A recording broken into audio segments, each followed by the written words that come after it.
Nomor 18 mengenai larutan penyangga.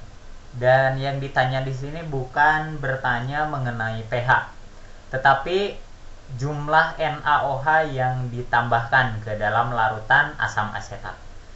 Ini ada dua metode. Ada dua metode yang bisa kita gunakan untuk menyelesaikan soal nomor 18 ini. Yang pertama menggunakan metode reaksi seperti biasa ya, metode reguler lah. Kita kerjakan melalui metode reguler. Caranya begini. Di sini ada larutan CH3COOH, ini adalah suatu asam lemah, dan di sini dicampur dengan NaOH, itu adalah suatu basa kuat. Jika kita melihat ada soal dicampurkan asam dan basa, maka perlu ada persamaan reaksinya.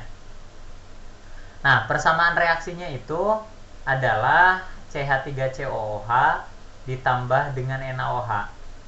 Ini hasilnya adalah CH3COONA atau NaCH3COO, tidak apa-apa dibalik juga menjadi ditambah juga H2O.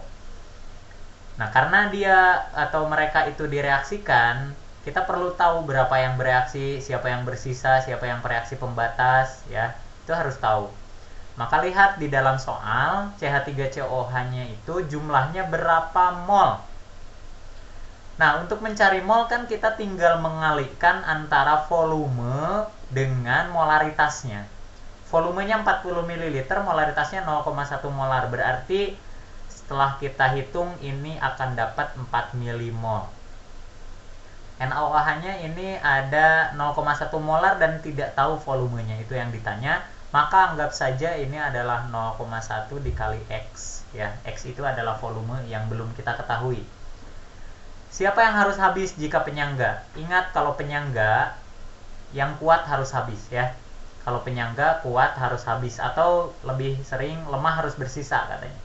Ya, dengan kata lain yang kuat harus habis gitu kan. Ini penyangga nih.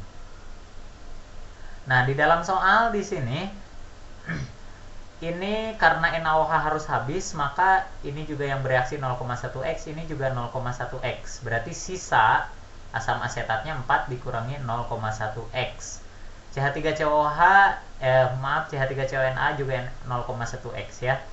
Nah, karena yang bersisa adalah asam lemah dan garam, ini udah jelas adalah suatu sistem penyangga ya. Oke, ini udah jelas karena ada asam lemah. Ingat, ini ada asam lemah, ini adalah garam. Mereka lah yang membentuk sistem yang disebut penyangga, dan penyangganya adalah penyangga asam. Ya, terbukti di sini pH-nya 5 ya, berarti penyangganya adalah penyangga asam. Kalau kita berbicara penyangga asam, maka kita hitung konsentrasi H+-nya. Di dalam soal diketahui pH-nya adalah 5, berarti konsentrasi H+-nya itu adalah 10⁻⁵. Nah, konsentrasi H+ untuk penyangga itu adalah Ka dikali konsentrasi asam yang sisa. Kalau ini hasil reaksi, maka yang sisa yang kita gunakan dibagi dengan anion dari garam, ya, konsentrasi anion garam. Nah, tinggal masukkan saja. Di sini kan konsentrasi H+-nya sudah ada 10⁻⁵. Ka-nya juga sudah ada 10⁻⁵. Konsentrasi asamnya berapa? Konsentrasi asam yang sisa itu 4 dikurangi 0,1X, itu milimol ya, dibagi volume total untuk mencari konsentrasi. Ini anion garam ini dari CH3COO ya. Ini 0,1X dibagi volume total juga. Volume totalnya boleh kita coret. Sebenarnya kalau di pilihan ganda sih volume itu tidak perlu kita gunakan sebenarnya kalau dalam perhitungan. Nah, maka hasilnya berapa ini? Hasilnya adalah ini dianggap 1 ya, jadinya jadi 0,1X sama dengan 4 dikurangi 0,1X.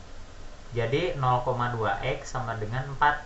Jadi X sama dengan 4/2. Sama dengan berapa nih? Ya, dapatlah, 4/0,2 dapatlah 20 ml. Jadi jawaban untuk X ini hasilnya adalah 20 ml. Itu baru metode yang pertama.